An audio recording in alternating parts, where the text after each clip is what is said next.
Yo, good morning, guys. About to get some skin tone color set up so we can start putting the final detail layer on this piece right here. Gonna need that Naples yellow, some got white on here, some reds and raw siennas. I don't know if I'm gonna need my deeper colors, but I'm gonna put everything on the palette.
I think that should be good enough to get us going.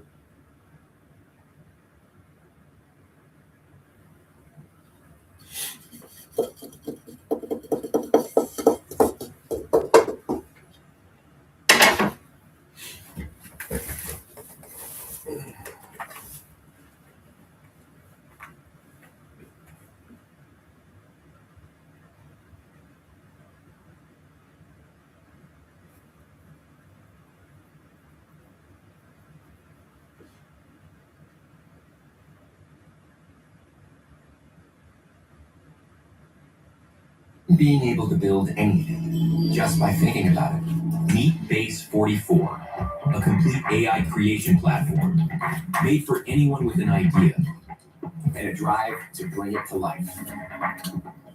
Dis-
Opium Wars, 1983 China.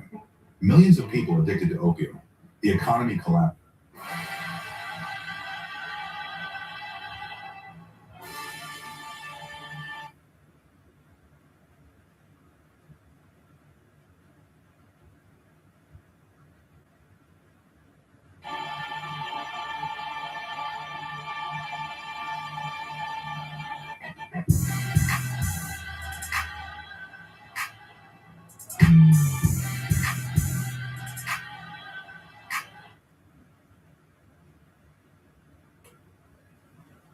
I hate this shit. What the fuck?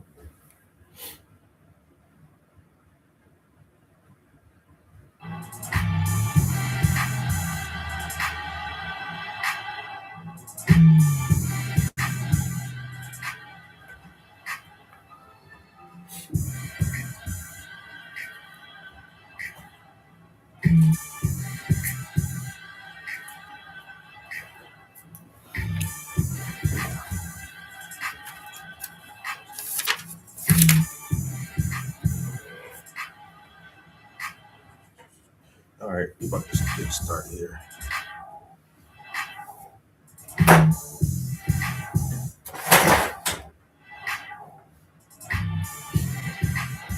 I'm gonna start right around the eyes.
I like making my podcast. I don't like making short clips of my podcast. So the AI chooses the best clips, maybe this one. Right now? Yeah, because it knows what's important. And it actually gives you a score based on how well your clip is going to connect with your audience. Oh, cool. And it also reframes us to vertical depending on the platform. So in fact, if there were 4 of us, it would do that too. It might do 20 or 30 minutes. Wow. You see these animated captions? Yeah, They're automatic. You just set the style, but it's automatically transferred. that's crazy. Does it have any editing capabilities in case you want to tweak things? Yeah, so there's an online editor right over here, and you can edit using the timeline or this transcript-based editor right here. And you can actually upload your own images or video and drag them onto the timeline. That is a lot of features. Many of them are one click, like audio enhancements, AI generated B-roll. It bleeps your curse words if you need that, right? I think the AI is definitely going to choose this clip. This is crazy. All we had to do was talk about it, and Opus Clip does the rest, and then you just schedule it from right here. Wow, I pay $30 every month just for a scheduler. Well, right now Opus Clip is just $14.50, the Pro plan.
Yo, good morning, guys.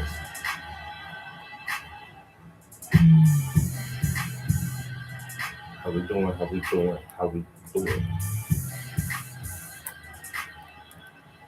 Trying to compose a new song this morning.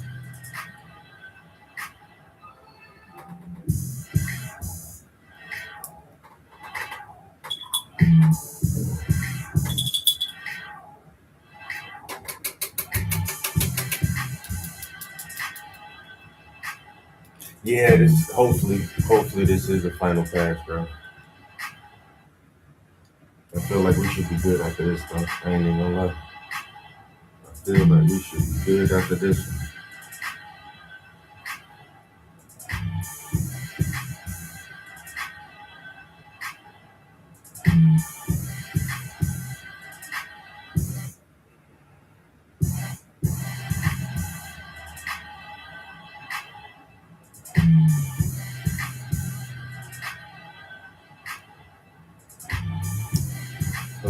Hope everybody day is off to a good start.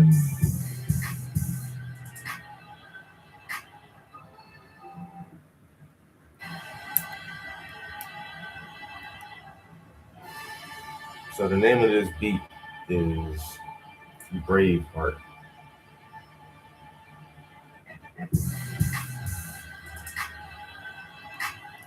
So I figured I'll just go off of that thing.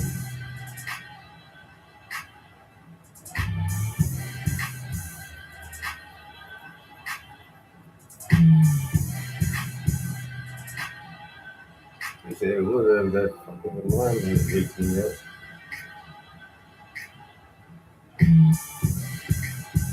You never get used to it. Man. The alarm will, whoever designed those sounds, they are annoying. And then your mind already shifts into mode. Like as soon as you hear it, it's like, fuck you. Waking up when your body wants to wake up is the best thing ever. I just fucking love it.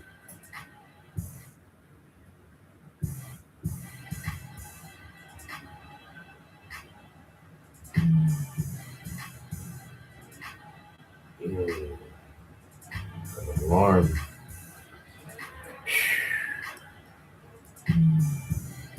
I need you, but I hate you too, bro.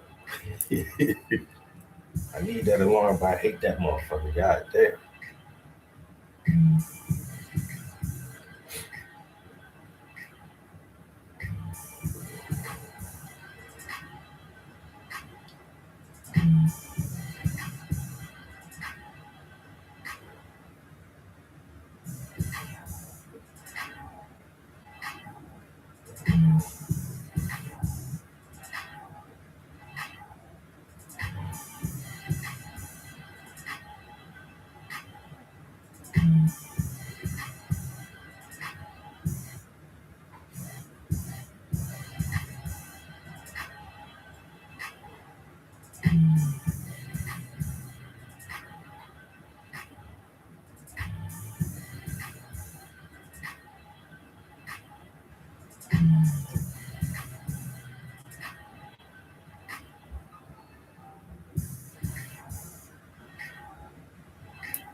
Yeah. But that ain't too bad. At least you was already up for it. And so you're ready. You're ready anyway.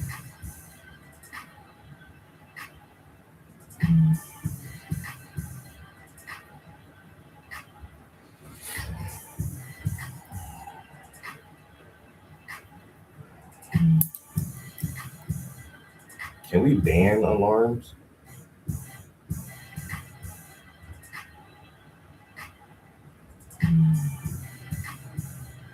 Just let me get to work when I get to work.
I already got a couple of bars. More like van work. Man, we got all the fucking robots. Why are you making me do this? This is fucking slavery, bro. You can't make me do this anymore. Where your robots at?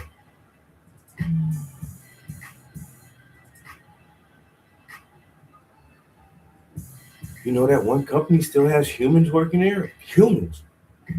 Like people? Oh my fucking God, I can't believe we banned work years ago. No. They say they like it. Who?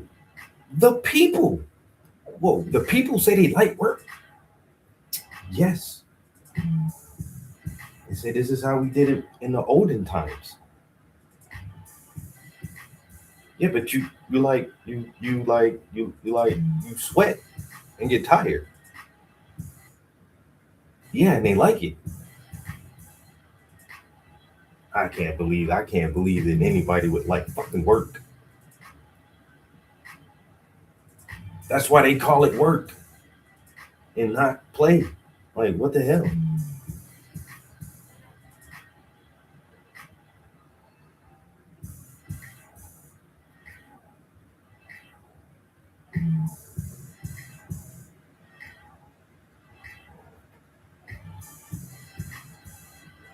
I need you to do work. I refuse. I refuse. I will not do work. You will give me paints.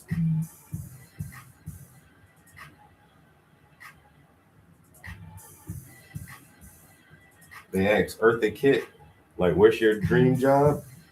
I think that's still one of the greatest quotes I've ever heard in my life. So what's your dream job? Dream job, I do not dream. What she said? I do not have a dream job because I do not dream of labor. I said, what the fuck? I don't dream of labor. A dream job. Nigga, what the fuck?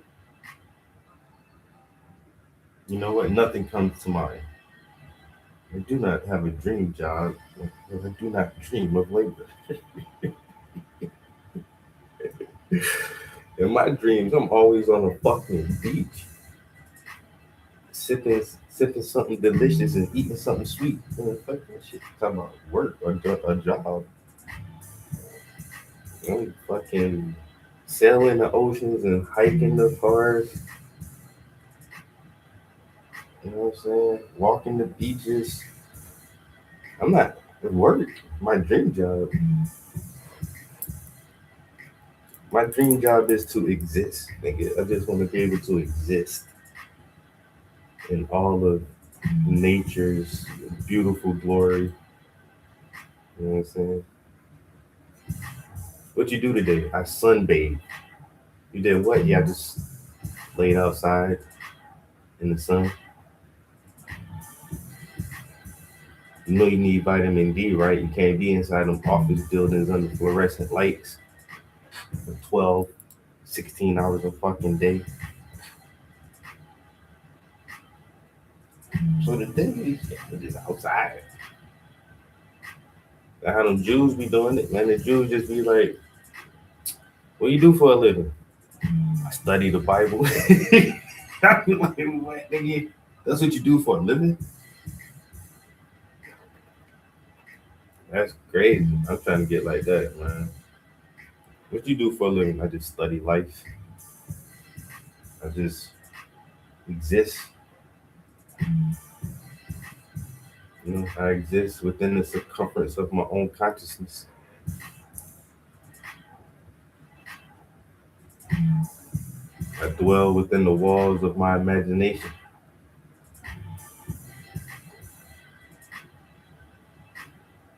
You know, I dibble and dabble in, you know, and little other things, but that's mostly what I do. I think, you know, I just exist. I think, therefore I am. You know, nothing too complicated. Oh, it's the Friday though. Be like, fuck y'all. Tomorrow, wait till I get up out of here. Fuck y'all.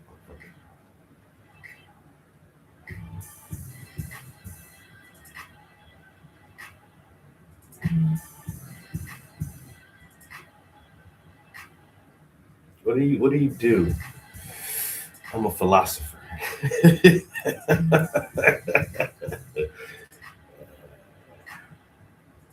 I'm a theoretical physicist.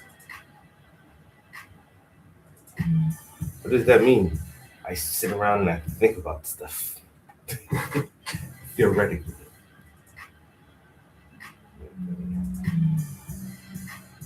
And a philosopher, what do you do? I ask really deep, meaningful questions and try to give deep, meaningful answers. I'm in the wrong profession.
All right, I'll be tired of this beat in a few. So I got a few bars for it. I'm just kind of stuck on this one part now.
Man, I'm holding so many brushes in my hand right now. Like, why are you struggling like this, my guy? Put some of this shit down, man. Oh,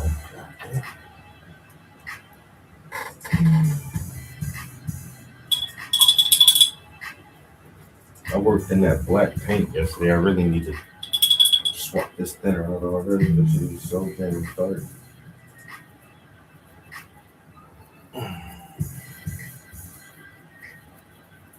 All right, yeah, everybody got to work this morning. Shit. Oh no, Sunday, Monday,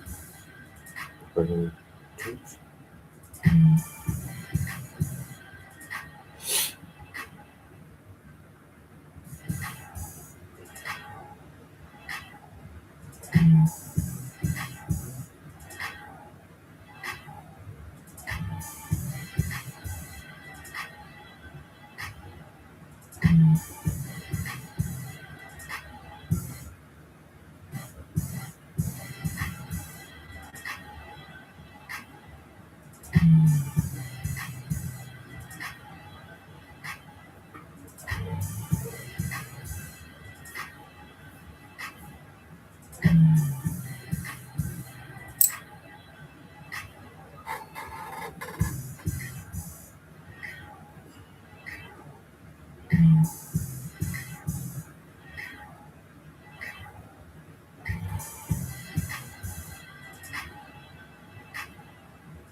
All right, I got another 1 or 2 bars in there. I'll stop this for a little minute.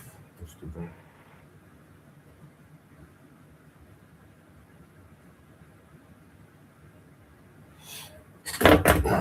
Got a couple of 1, 2 little bars in How there. are you? Any plans for this weekend?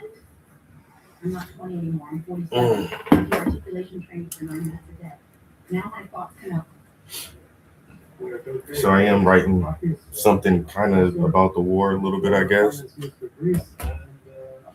Not sure where it's going or what other details I want to add. Like if I'm gonna be more specific, I definitely might. Indeed, thank you, Ben. It's always good to be back. Might say something more specifically about Israel. A real sanity in this dark environment that we increasingly descend into. Thank you, I appreciate that. But I do see that this war in Iran, besides being dangerous, so it's also very interesting as it's asymmetric warfare. So the US is obviously much more powerful. Probably is why there has been a significant amount of US enter this war with a lot of confidence and assumption of escalation dominance. Yet Iranians are forced to fight with other means, including the ability to shut down the energy trade. And given that they also see this as an existential threat, not just an effort to liberate women or something, they willing or prepared to shut down the global economy in order to avoid defeat. So Yeah, it's like we have positioned ourselves in such a way that a lot of people depend on us because our land is over a lot of resources. You want the resources out of our land, you got to deal with us. But you're not going to bully us and handle us any kind of way. And now this is an existential crisis because you're trying to destroy our integrity as a people. You took out our supreme religious leader. We basically killed their pope. That dude was like equal to the fucking pope. That's what people don't realize. Like you killed their religious leader. And so what this is a very big crisis for these people. And they're I think of people in this situation would rather be utterly destroyed and eradicated before they give up. You will have to crush our bones into the earth. I will not allow you to dominate me, not willingly and not without fighting. You will have to crush me into the fucking earth to get me to stop.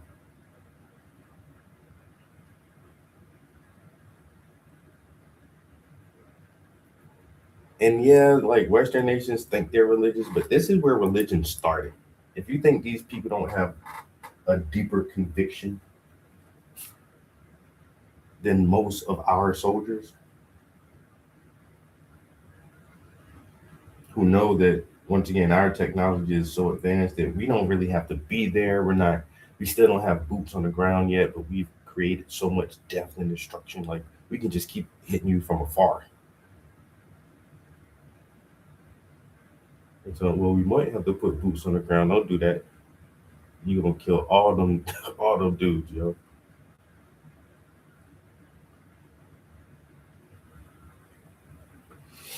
Because Iran put out a statement said America's like we're really considering putting boots on the ground, and their leader said that's what we're waiting for. Like we want you to do it so bad, bro. We want you to. We waiting for it. I want y'all to come step on our land. Vietnam really embarrassed. Like we had to spin that shit in a certain way and still today tell the story in a certain way that we don't look like the losers, but we didn't win Vietnam.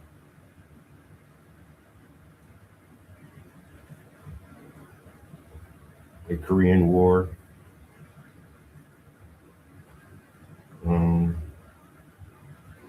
Even Operation Freedom Iraq. Like, come on, who's still in control? after 21 years. And as soon as we leave, it's like, bye, Americans.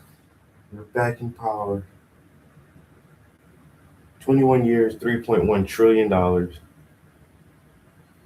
What happens? Bye, Americans. Thanks for leaving all your equipment. We'll see you guys in the next war.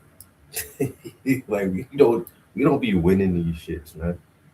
We just gotta spin it in a way.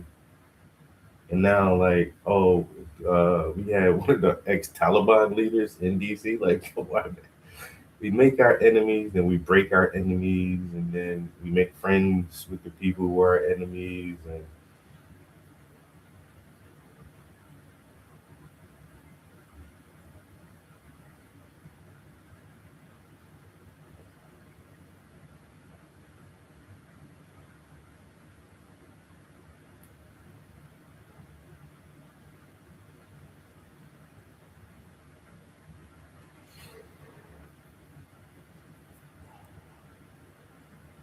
we are a weird nation.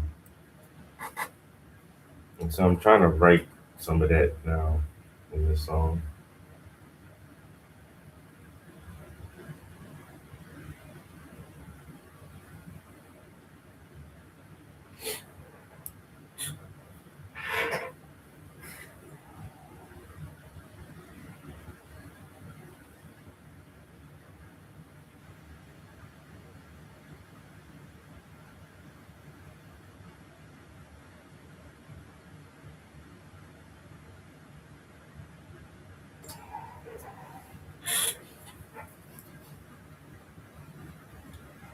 And it just needs a little bit here, a little bit there. This thing, okay.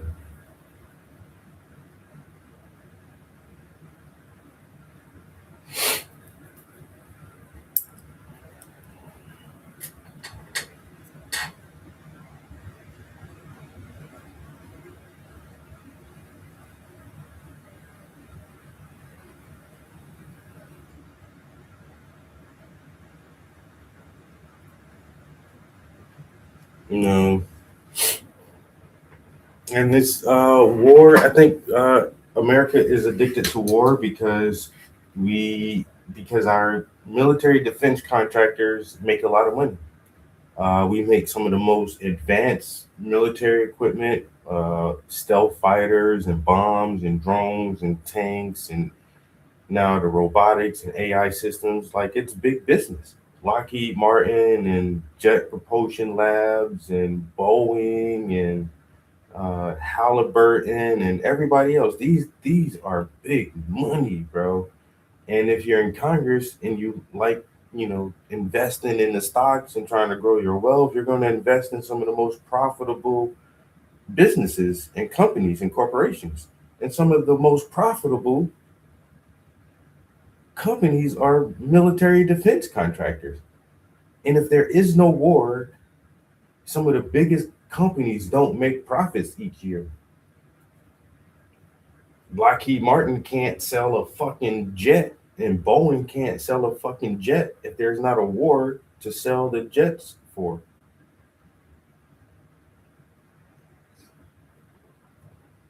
And General Dynamics can't make armaments and shell casings if they're just going to be stockpiled and sitting on shelves for 50 years and 40, 50 years. Why are we making all this ammunition just to sit on the shelf for 50? Like, we got to use this shit. How do we use all this stuff up with? Everything in war is meant to be destroyed. The bullets are meant to be shot and destroyed. The tanks and planes and bombs and everything in war is meant to be destroyed. That's why it's the most lucrative business.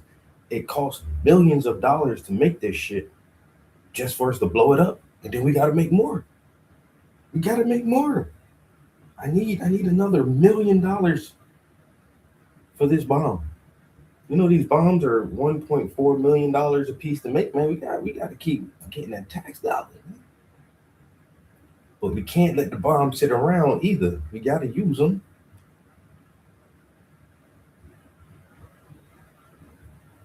So profitable, man. War is the most profitable racket out there, and we're addicted to it. We're addicted to it. It's legal money laundering because the government's just gonna give these motherfuckers all the goddamn contracts they want. Well, we're defending democracy around the globe. No, you're not. No, you're not. You're lining the fucking pockets of the CEOs and presidents and board members and lobbyists and everybody else at these fucking big ass companies. You're not defending democracy and freedom. You're destroying cities and getting government contracts to do it.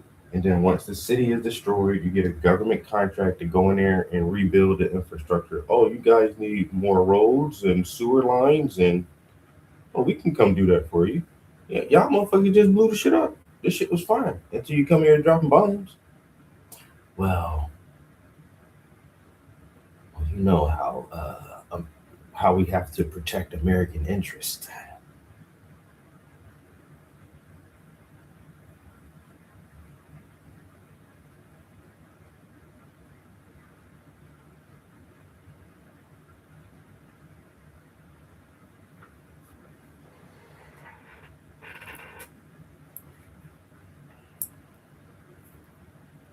Shit is astounding to me, bro. Astounding.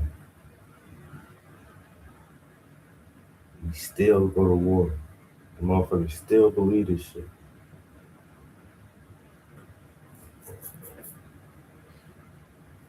Man, his face is looking fire. Super hot fire.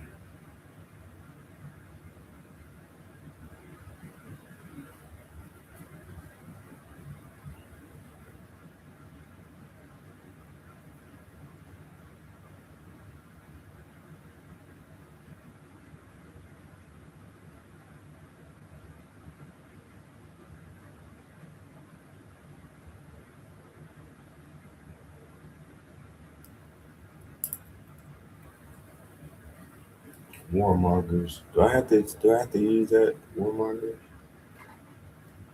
I'm not going to say that shit.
4 a.m. and in EPA, and I ain't got no time to delay. Record it and watch the replay, cause my time you cannot repay. 4 a.m. and in EPA, and I ain't got no time to delay. Record it and watch the replay, cause my time you cannot repay.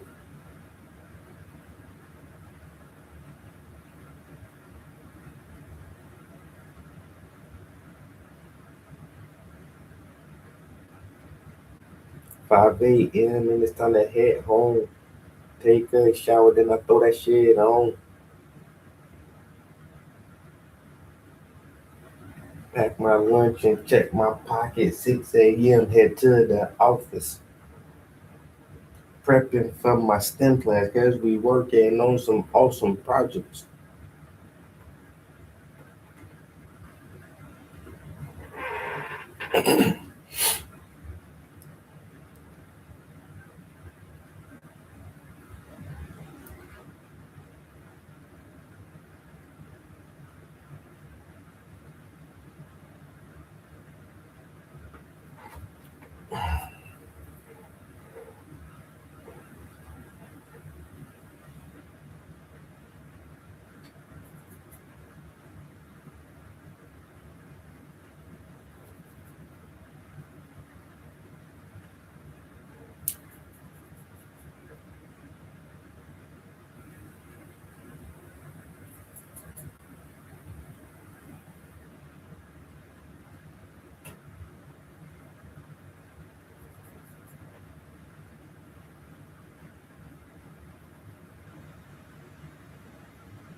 Okay, looks pretty good.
Excuse me.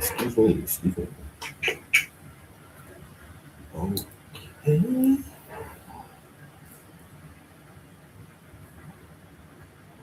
that, got that. Let me. All right, I'll keep going around the eyes. Oh, it's.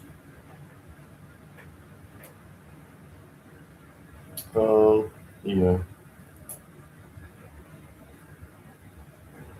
Because I'm already in this color. I hate to switch up colors because I'm using the same brush for two different colors. It's really light color here though. Let's just lay this down.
You know what? I might can actually use this bigger brush. Let me scroll this over a little bit. And then we're gonna do.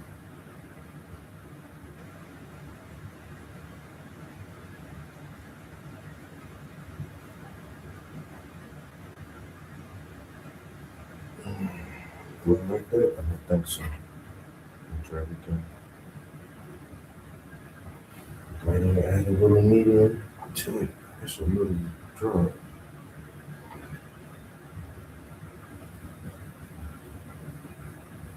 So like that, I guess it's a little better.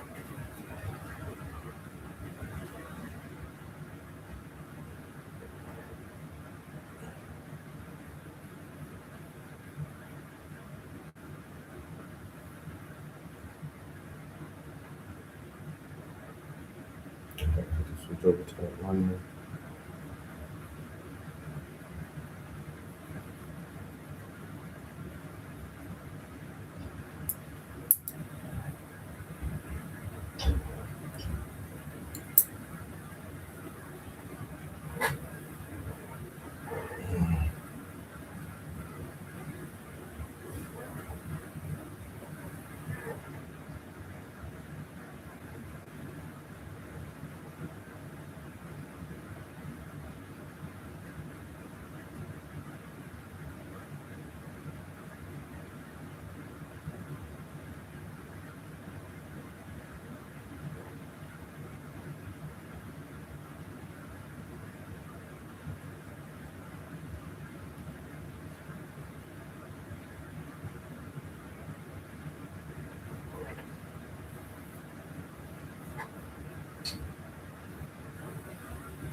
really quiet right now.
We can see a number of ways.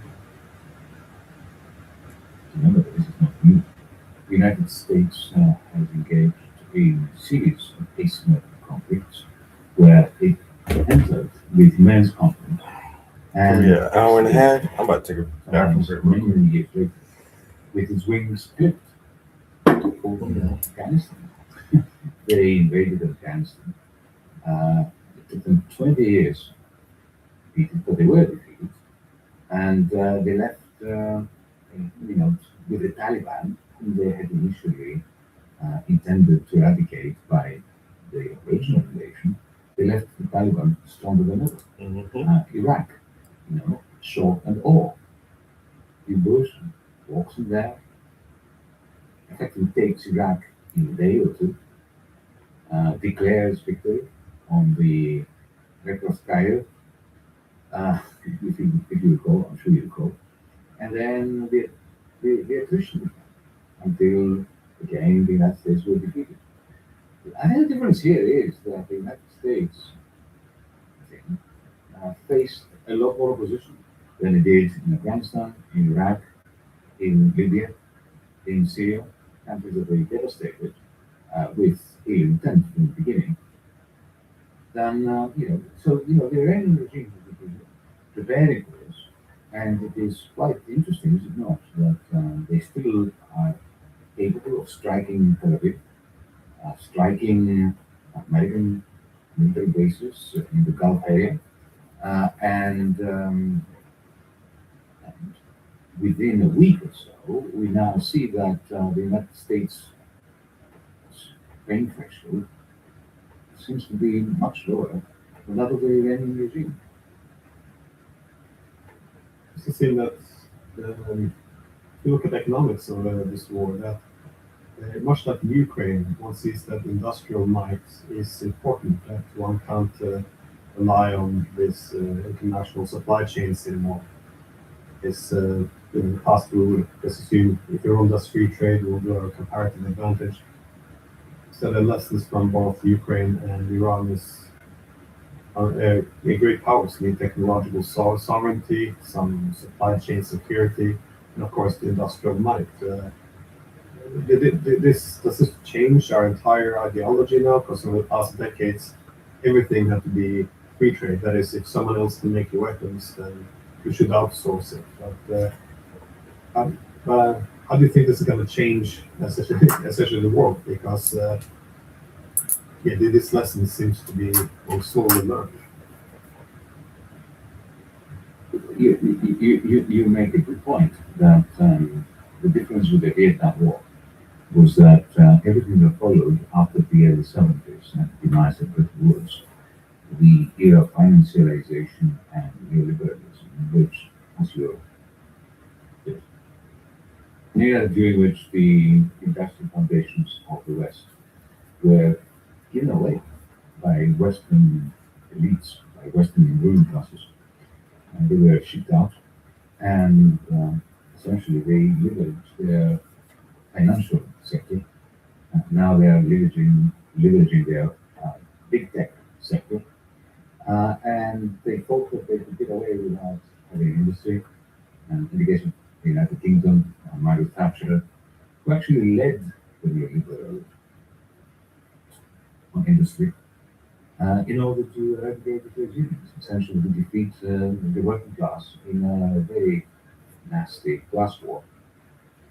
First, to pave the ground for this deindustrialization process and the shooting out of industrial capacity to places like China, Vietnam, Southeast Asia, and so on and so forth. So, the chickens are coming from the roost, but I'm particularly surprised that Donald Trump fell for it. Now, before the foolish decision to start a war against Iran without any exit strategy whatsoever, that he would try to do what he did in Venezuela, which is, come in, do something really against international law, like abduct Maduro in the case of Iran, kill Khamenei, then declare victory and go home. If he had done just that, then he would have been okay, in the same way that Venezuela, in the end, was just a very brief moment in which he could claim to have a dictator in inverted commas here. Some to use Roosevelt's term, a bastard that he considers to be his own bastard, or not to be his own bastard, as in the case of Trump. But he didn't do it, and I think that the reason why he fell into this trap of entering a war that is now sacking him in with devastating political effects on him is Israel. Netanyahu proved yet again perfectly capable of dragging the United States government into a never-ending war, a permanent war, which is a strategy of Israel for the purposes of creating permanent insecurity in the mind of Israelis in order to constantly to another war in the region, for example, Lebanon or Yemen or Syria or now Iran. All that for one reason. Make a lot of noise. Israel is hooked on warmongering and on this false notion that Israelis are fighting for their lives and for their survival. False notion, which is necessary in order to continue the one thing that Netanyahu cares about, which is the annexation of the West Bank, the steady, permanent ethnic cleansing until there is no Palestinian life left in Palestine, which of course goes hand in hand since the days of Ariel Sharon, remember, with the version of Gaza into first a concentration camp and now a genocide site.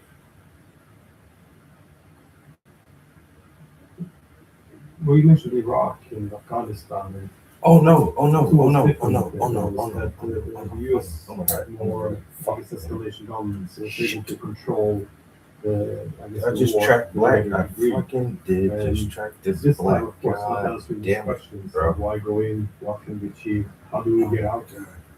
That, I heard that the Americans didn't consider, well, they considered the possibility of Iran shutting down the Strait of Hormuz as being, well, unlikely. So it wasn't really factored in as something they assumed would happen, which is very strange because this should be the first thing they would do if they face such an existential threat, that is to deny America this escalation scope, put Iran on the slow burner. And, well, what do you think the miscalculation was so radical? Because we see this not just for war planning, but even the narrative planning in advance. They haven't even come together with a shared story why they attacked.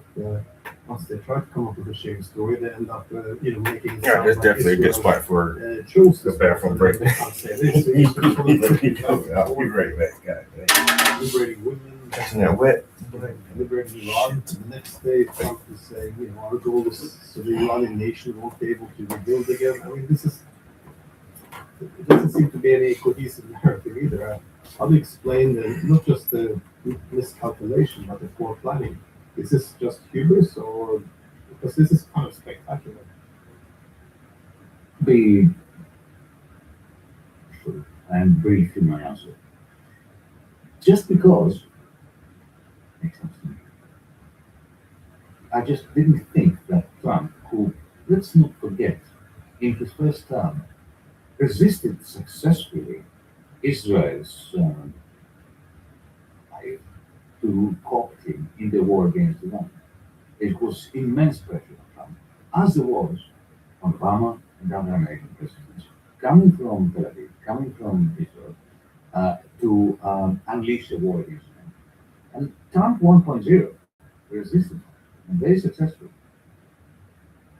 Your question is, how did he fall into the trap that he's now dwelling within? Because I don't see how he will be able to escape from that trap. And the only answer I can come up with, and this is going to be a controversial part, because there's absolutely no sense of why he's doing what he's doing. It seems to me that the only rational explanation is that Netanyahu had some demand, that Israel had some hold over Trump 2.0, which it didn't have on over Trump 1.0. And this explains why he got in there. Because there can be no other explanation. You would agree with me when you said that what were they thinking? Did they think that the state of Hormuz would remain open if they wage a never-ending bombardment campaign against Iran? So the absence of any other rational explanation of why they did this, the only conclusion I can reach is that Netanyahu had some which Trump feared more than the quagmire in which he has now landed just before the November elections for Congress. But there's one very crucial point that he raised twice in our conversation so far, and I need to address that. The excuse that they are trying to liberate women. This is a question that I think we have a duty to answer. I have a duty to answer. When liberal imperialists say to me, where it is now, or the girl that came to Afghanistan, but what about the women? Dennis, you are condemning American imperialism, that was a solution for women, wasn't it? Well, no, it wasn't. The women of Iran not need bombs coming out of F-35s being dropped upon them by, let's not forget it, a misogynistic, misanthropic, racist Washington administration, or indeed by the genocidal supremacists of Tel Aviv to evoke the wonderful slogan of women and men demonstrators, especially after the murder of Amini, the young 17-year-old girl that died in custody in wearing a hijab. Woman life freedom. Right? Well, the path to woman life freedom is not run through the smoking ruins of Iran.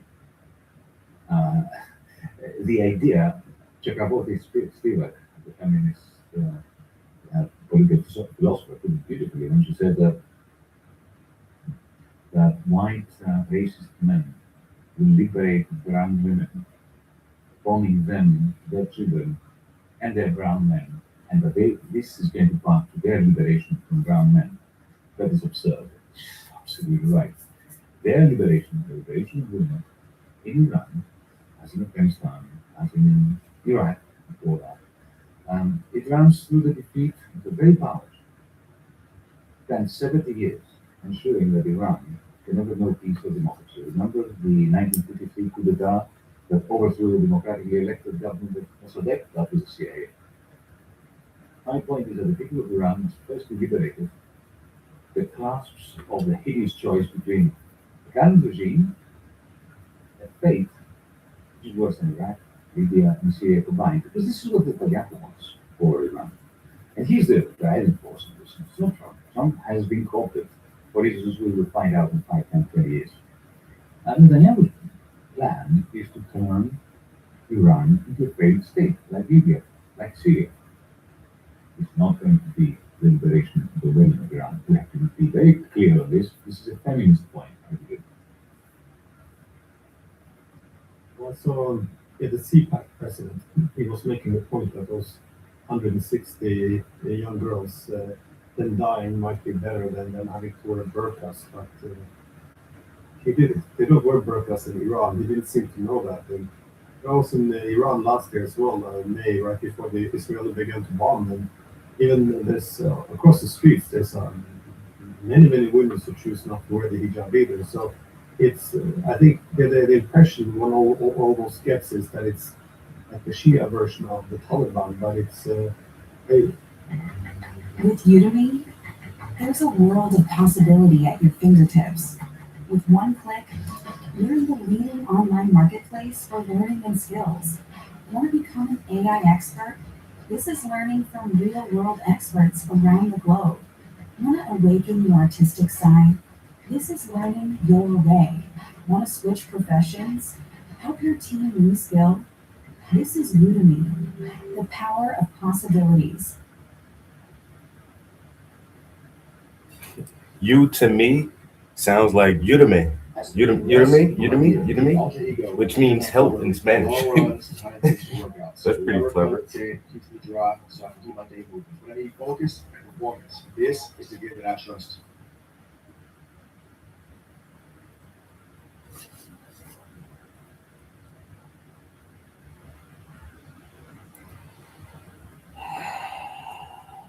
It doesn't mean that the government there is liberal and tolerant in any way. It just seems like it's been demonized a bit beyond what seems reasonable. But I like your this idea that the whole concept of liberating other peoples, because we saw this after the French Revolution. That is, supposed to be a liberal ideal, and then of course we move on. We're going to liberate other peoples as well. Or after the Bolshevik Revolution, we're now free from the capitalist class now. We're going to bring freedom to other people. So it's always dangerous when this becomes, when you want to mix these values of freedom with the dominating abroad. But how do you see though the government of Iran, what their objectives are now?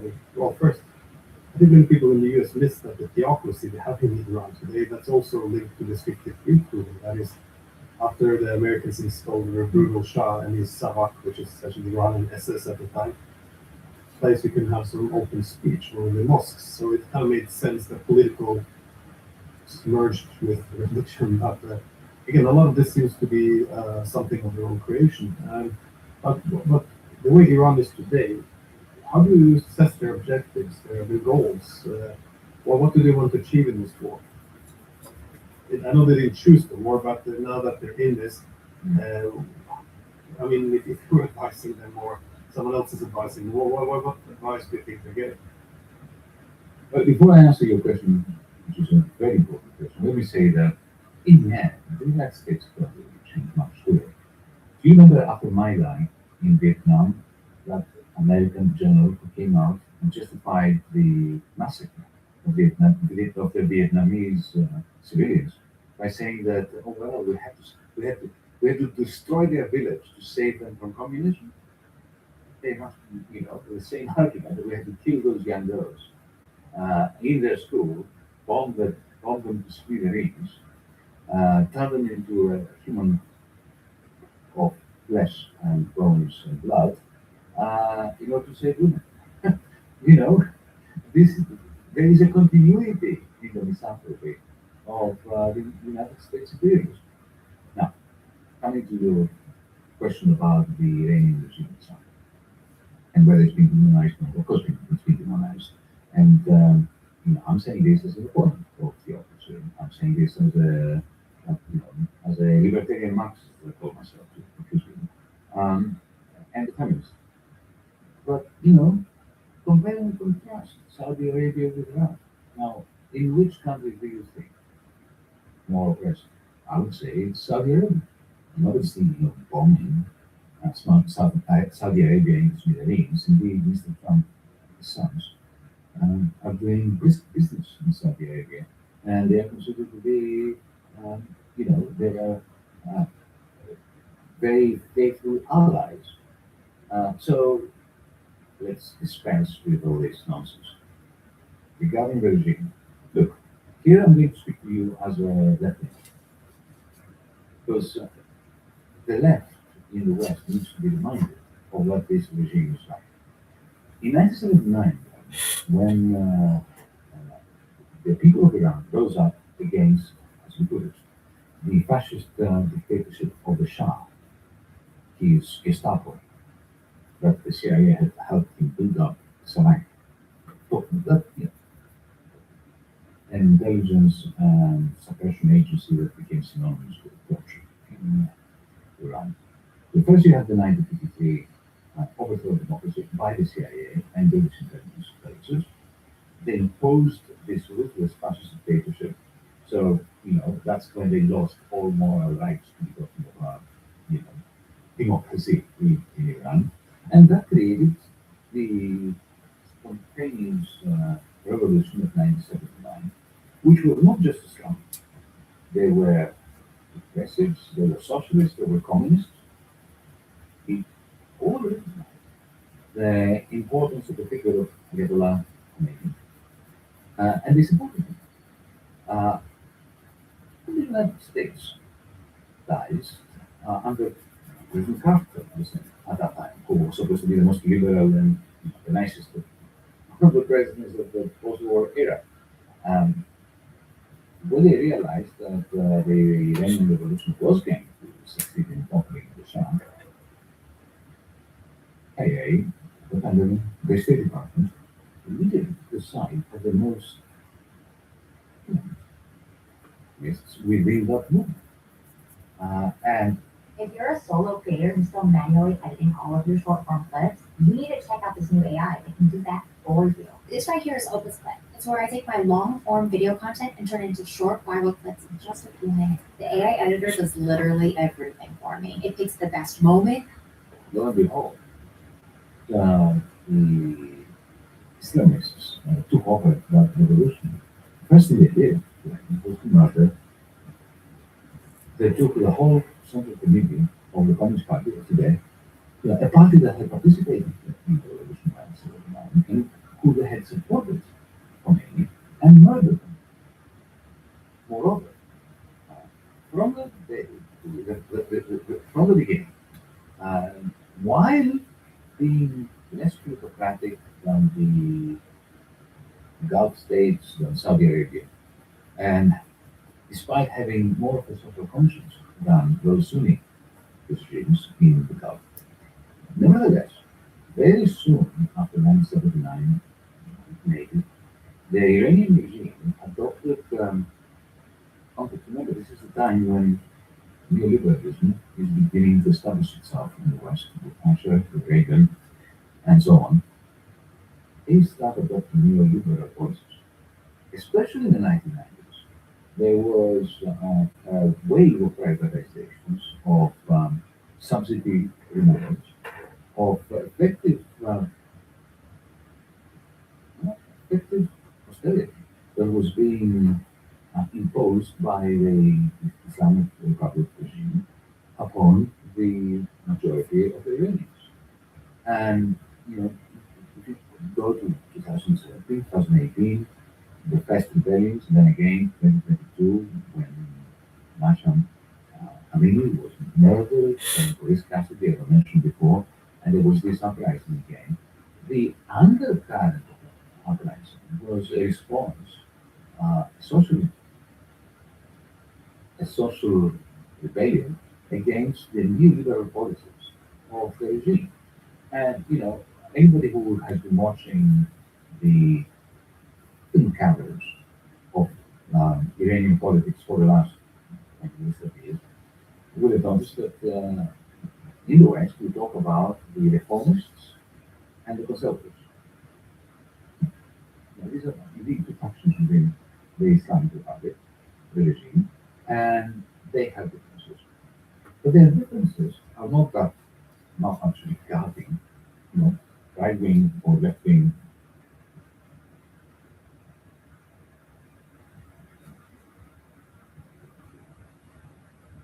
Froze.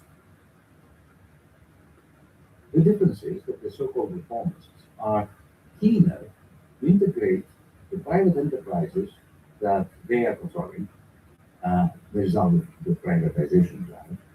They want those private enterprises to be connected, integrated with particularly the European Union and the United Kingdom, and if possible the United States, but they understand that this is hard. And they were the ones who were so gung-ho about the Obama plan, because Obama actually said this to me personally when he was still president in the White House in April 2015, that his number one priority before leaving office back then in April 2015 was to reintegrate Iran into the international capitalist financial circuits. And, you know, and we had the European Union on board. Then Trump comes in and tears this up. The conservatives were not keen to see their own the enterprises that they had appropriated to privatization be integrated to the West. They didn't trust that the West allowed them to be integrated without ditching their project of creating an Islamic golden age. So they were more oriented towards China, towards Russia. That's the split. Now, ever since the Israelis turned the long-standing, long-term campaign of ethnic cleansing in Palestine into an eluded genocide of Palestinians in Gaza, following the bombardments last June of Iran by Trump and Netanyahu, the conservatives within the regime and the so-called reformists, I think realized that there's no room anymore for them to be at odds with one another, and they entered a piece of survival. And, you know, they've been preparing for 30 years for that. They have apparently very large stocks of drones, of missiles, and in any case, let's not forget that they sustained a hideous 8-year war that the United States unleashed against them via their stooge in the area, who was their stooge, Saddam Hussein, whom the United States controlled and whom they directed to invade Iran in 1980 in order to topple the regime, funded by Kuwait and by the Gulf states, the other Gulf states. This happened more than 600,000 of chemical weapons provided by the United States. So it's important to remind ourselves of that, because, you know, the bombs that Israel and the United States are now unleashing from the sky, just above the heads of the Iranians, both the people and the regime, I don't think they have the capacity to achieve that which Saddam Hussein failed to achieve using chemicals. So, bluntly, and to answer your question, I think that in terms of and maintaining their regime, I think that they owe a debt of gratitude to Donald Trump. Candy Crush All Stars 2026 is live now. Players everywhere are bringing their game. Nice fire roll and they're cooking. Pressure, you just got dragged. Play now. No, definitely. Well, this is a common feature. There's nothing that creates more internal solidarity than an external power attacking you. But you're also able, besides the government, to hold on to control and enjoy enough public support. You're also able to absorb the pain it seems in terms of the military facilities, economic and other civilian infrastructure. That they're able to absorb this pain, and more or less Trump will confirm that they run out of military targets to hit. Who do you think will win this war? And what would such a victory actually look like? Well, I know certainly that the Putin going to lose this war. The people who are losing every day are the people of Iran, the women of Iran, that supposedly the West is liberating, the people of the United States, the working class of the United States. So the working classes of Iran and the United States are losing are a MAGA support who voted. Shit. You're driving on average 100 miles an hour to go to work and come back from work a day. You're driving a very thirsty SUV. You are making ends meet. Now you have double oil prices. So you are the great loser. And you're a great loser if you are a Iranian who is not connected to the economic capitalism of the regime, if you're a woman. These are the people who lose. So the vast majority of the Americans, of the Europeans, of the Iranians, of the people in the global south who now see increases in the price of food because fertilizers are going up, because oil is going up, because natural gas is going up. So, the purpose of the world are united in being the losers of this war. And who is winning? I think it is the leaders of the regime. Think of Khomeini, the younger, who is now the supreme leader of Iran. From his perspective, he is occupying the high moral ground. Now, his father was killed, his wife was killed, his mother was killed, his sister was killed, his son was killed, and he remains, to the extent that he's still alive, at least for now, he remains embedded within Iran, where there is still very high support for the regime, because that regime was not imposed from abroad. It rose up organically, whatever one may think about it. And as I said, I'm an opponent of that regime, but nevertheless, it is one that has popular support, maybe a minority support, but a large minority support. And the most important thing, as I said earlier, I'm going to repeat this again, I hope you forgive me, amongst the rational, sensible dissidents, the Iranians, and loathe this regime, but on the other hand, have a capacity to think things through, that they don't have a choice between democracy and theocracy. This is not the choice that they're being. If that was their choice, they would have chosen democracy, normality. But that's not the choice.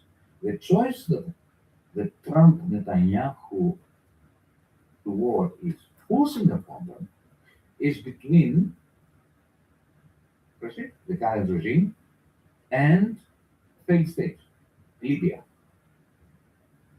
They are reluctant to choose the latter just in order to get rid of the theocracy. And that is a great success story for the regime.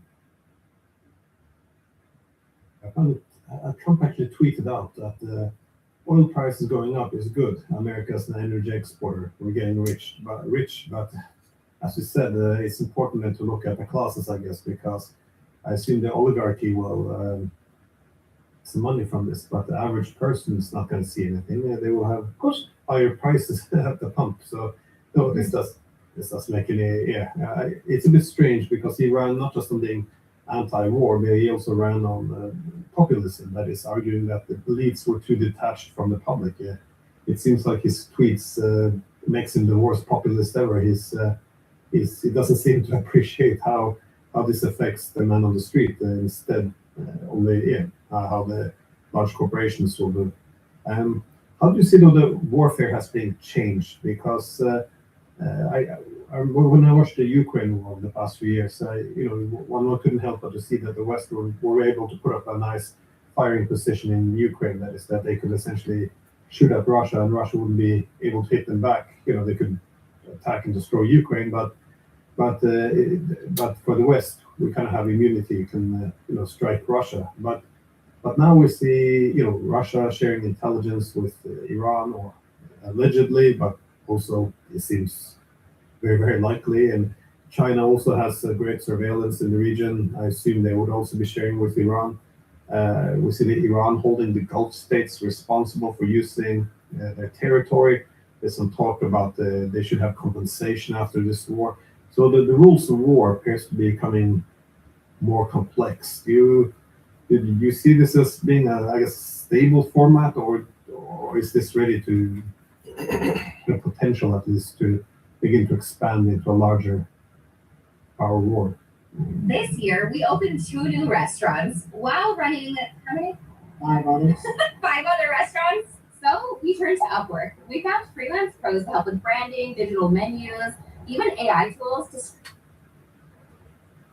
Who doesn't expand into a greater power war, because then, a nuclear winter is going to consume us all.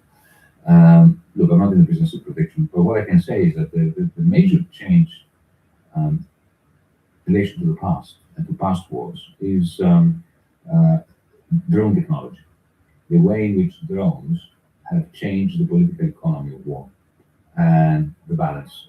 I'm not going to say anything that you don't know, that our audience doesn't know, but it's important to bring this in. So when you have a $6,000 worth of a drone that is being knocked down by the Americans using a $1.6 million worth of a Patriot missile, then the political economy is operating in a way that is inimical to the interests of to the project of Donald Trump. In Ukraine, the drone wars have, I think, to very serious danger that we are facing as a species, as humanity. And I think that the war in Iran is now confirming that. Now, if you look at the Russian-Ukrainian war, it's a war between drones, and in particular, it's a war between the technicians trying to jam the signals of the drones of the enemy.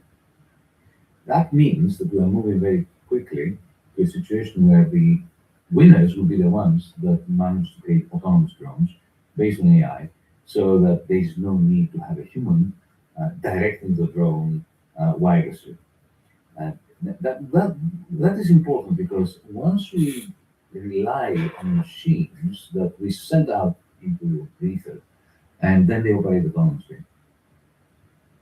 Point number 2, when you have so many of them, that all the other conventional weapons are rendered useless, like Leopard tanks and conventional cannons and all that.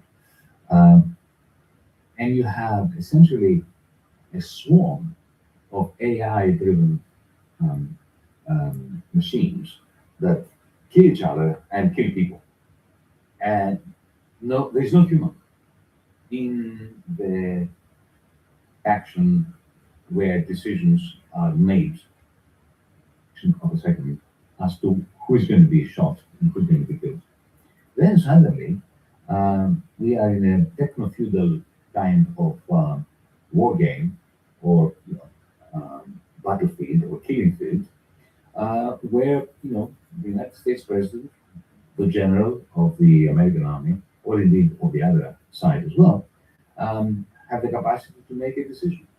that they have the capacity to decide, okay, let's go to war. In other words, we're moving. There's a very serious risk that we're facing as humanity, as a species, that we're going to move into a permanent war where, war is the default and peace is a system error.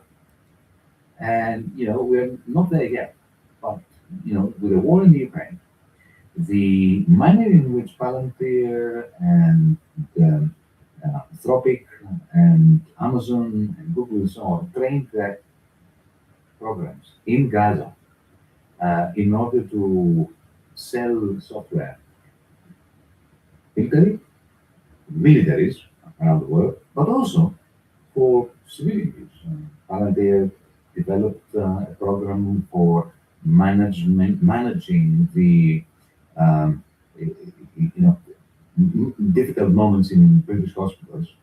Difficult moments. Let's say there's a ILAP and lots of patients, lots of injured people arrive at the doorstep of a hospital.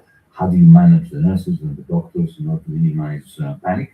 Well, Palantir trained its models, AI bots and software in Gaza to sell for millions and millions, if not billions, to the British National Health Service.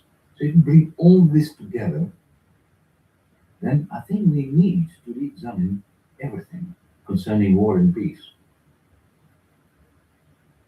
Interesting, the competition would not just be more advanced technology, it's also more reckless decision. That is, whoever would lower, I guess, the threshold for autonomous drones making kill decisions, they would have a competitive advantage on the battlefield. So it becomes a ruthless weapon. The whole idea that we'll have moral guidelines, that's something that will hold you back essentially. So it creates a very dangerous incentive system. But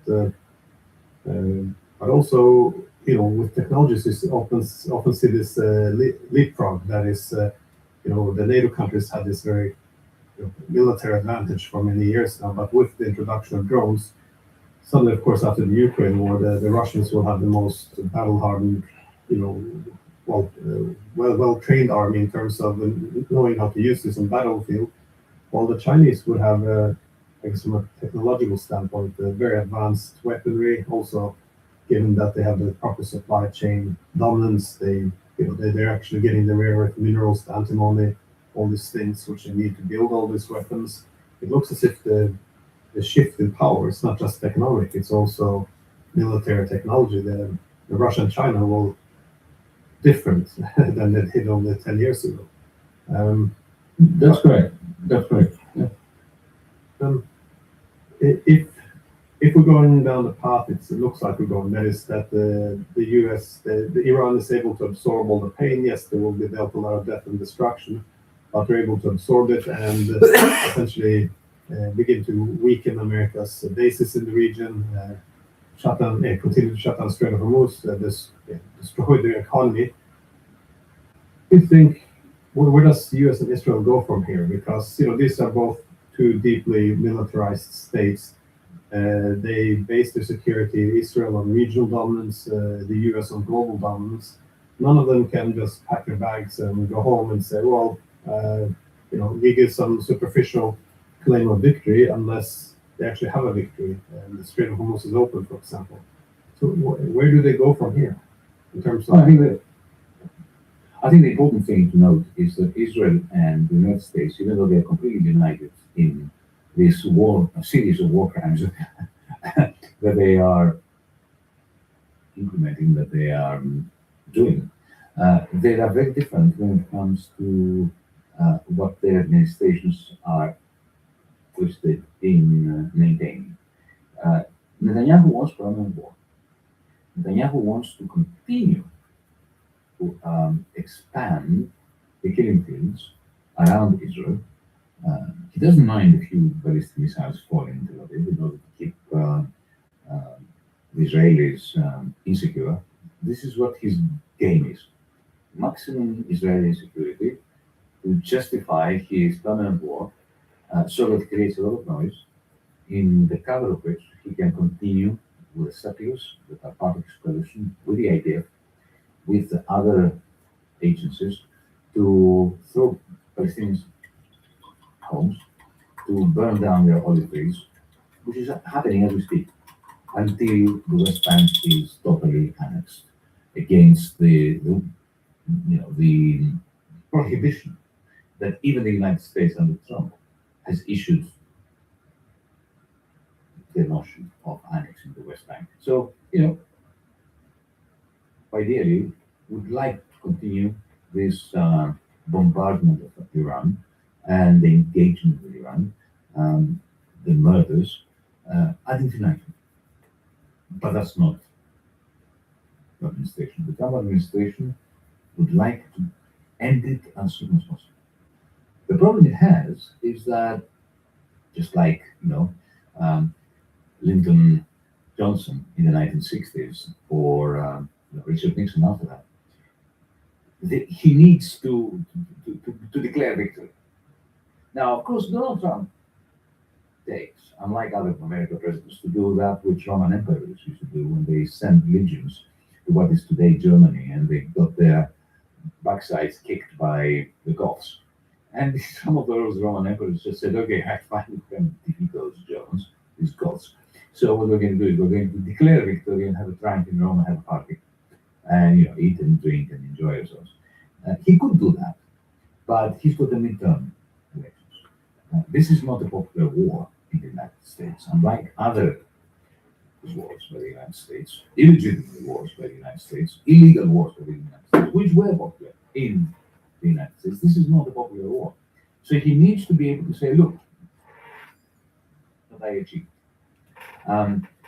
He can't do that if he removes his troops, his aircraft and aircraft carriers, and the Iranian regime continues to close down the Straits of Hormuz and to say that, you know what, this is not over for us. He killed our supreme leader. You murdered so many people. You murdered those girls in the school. We are going to decide when this war is over. You're not deciding when this war is over. And this is what they're saying now. That puts Trump in an awful situation because he can't even claim with any degree of credibility that he achieved something. So unless he proves audacious and he, and says, oh, I killed Khamenei, I killed so many of them, I've taken out so many targets. He has no compunction. He could say that. Remember, in June, he said that he took out the nuclear program of Iran. Well, when he started this war, what was his excuse? That he wants to take out the nuclear program of Iran. Well, mate, you told us in June that you took it out. He doesn't care about being caught in a lie. That's the best hope we have, that he would do one of those, Roman triumphs. And, who cares whether people believe that he won or not. That is the best case scenario. But if he wants to open the Straits of Hormuz and show the American people something that will convince enough of them to re-elect Republicans in the midterms in November, then I think that we may be in there for the long haul. To make a cozy birthday app for my mom without touching my laptop. Though today was my mom's birthday, but there's just one problem. I forgot to get her a gift, and I forgot my laptop out. But luckily, thanks to Cursor, I was able to code up an app for her from just my phone. Whether I'm waiting for the bus, resting between sets at the gym, or simply just on the go, I instantly have access to the best models in the world, like Composer One. Nothing you can do really to open this Strait of Hormuz is there. I mean, bragging about destroying the Navy, but I don't think they need that big of a Navy to target. You just need a $5,000 drone. Yeah. And Iran has an endless capacity to produce those. As, not just Russia, Ukraine has. Because, you mentioned Russia having a panoply of drones. So does Ukraine. But they can build this out of apartment buildings, so there's no need for massive military factories. So I guess that's what this makes super so dangerous.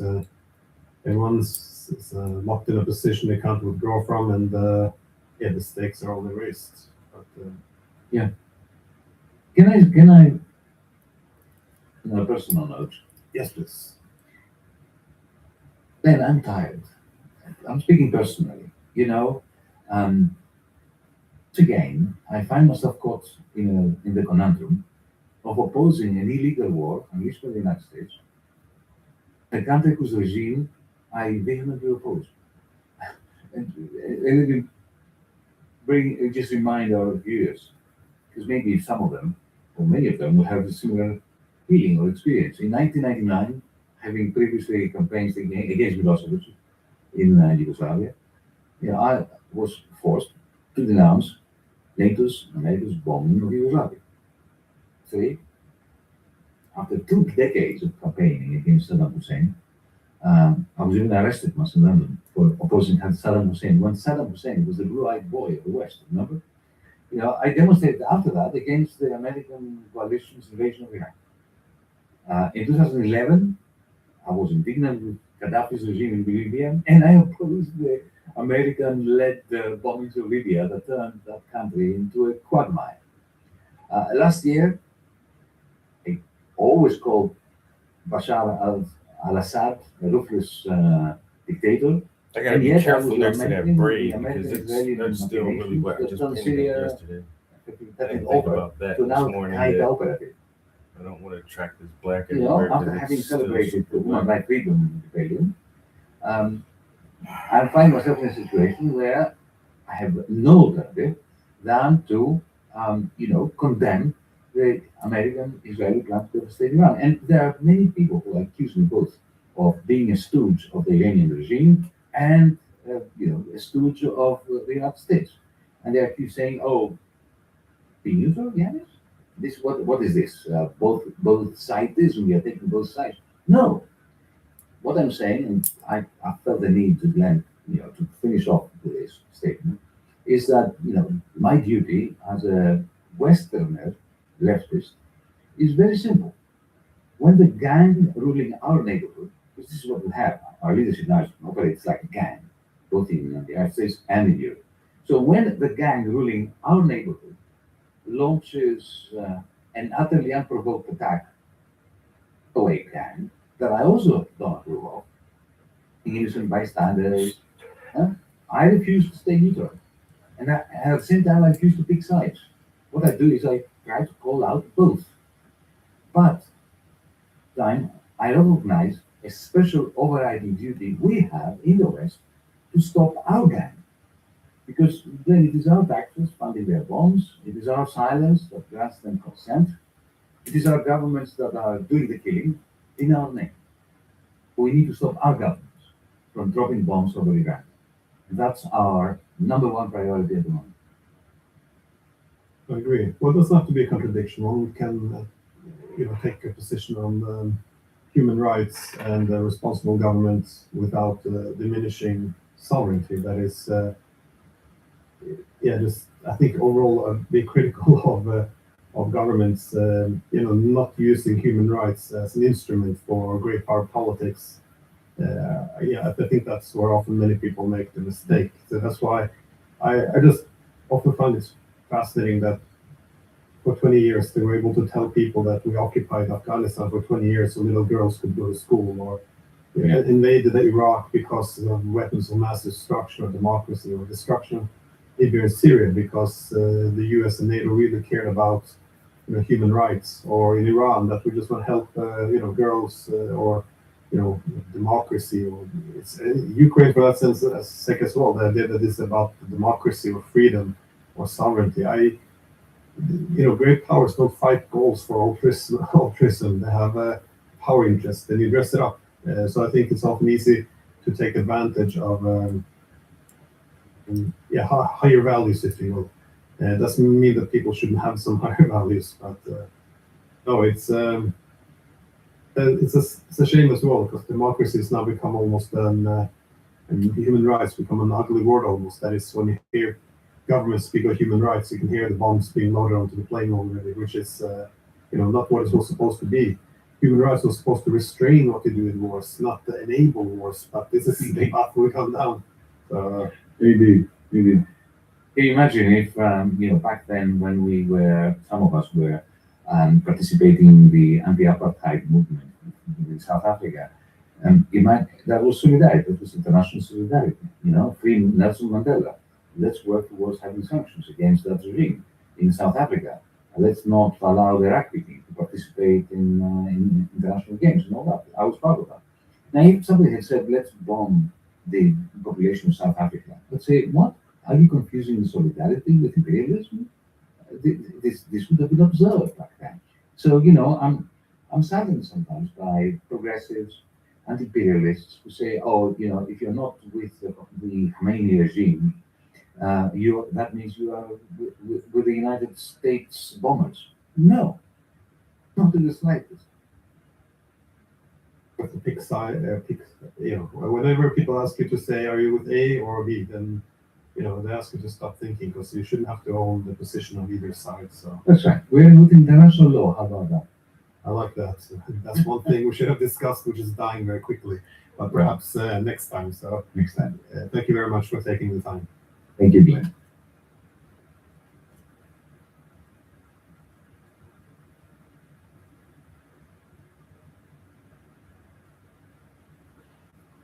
This is the common consensus that we got ourselves into a situation that is not good.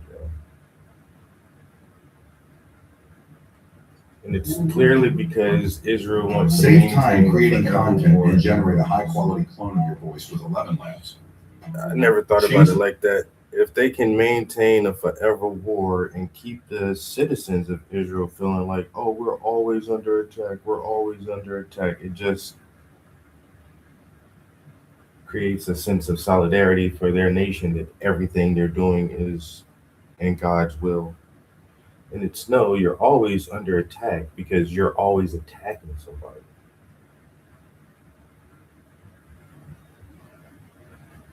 You see what they're doing to us?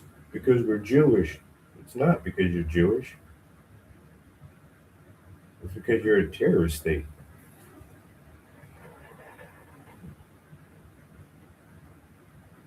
And that's the only reason why, because you're acting as terrorists and you're committing a genocide.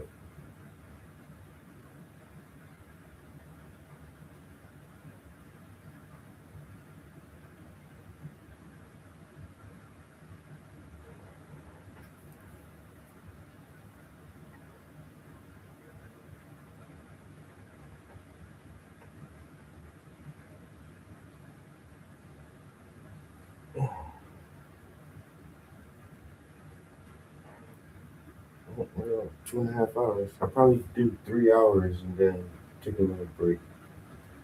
In a half hour, it'll be 8:30.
Far can your apps go? Meet Base 44.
Ooh, that's rough.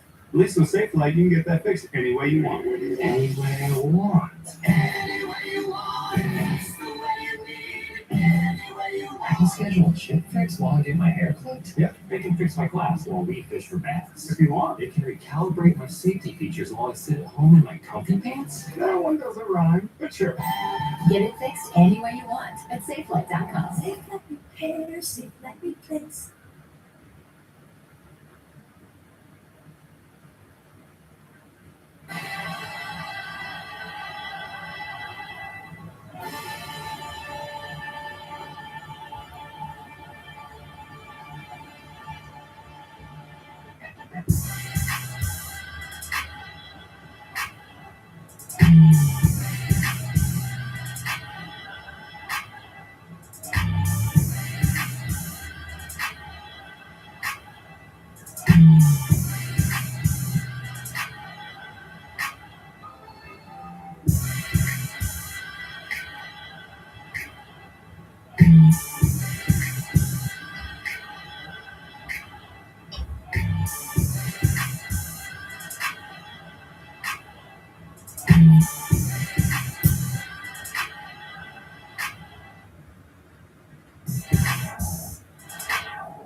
They're gonna be like, man, it must have been a great time back then. It all depends on how you look at it.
So, Granddad, what was it like before the World War started? Shit, I can go to the grocery store whenever I want and travel however I wanted, and I used to make art. Life was pretty good before the war.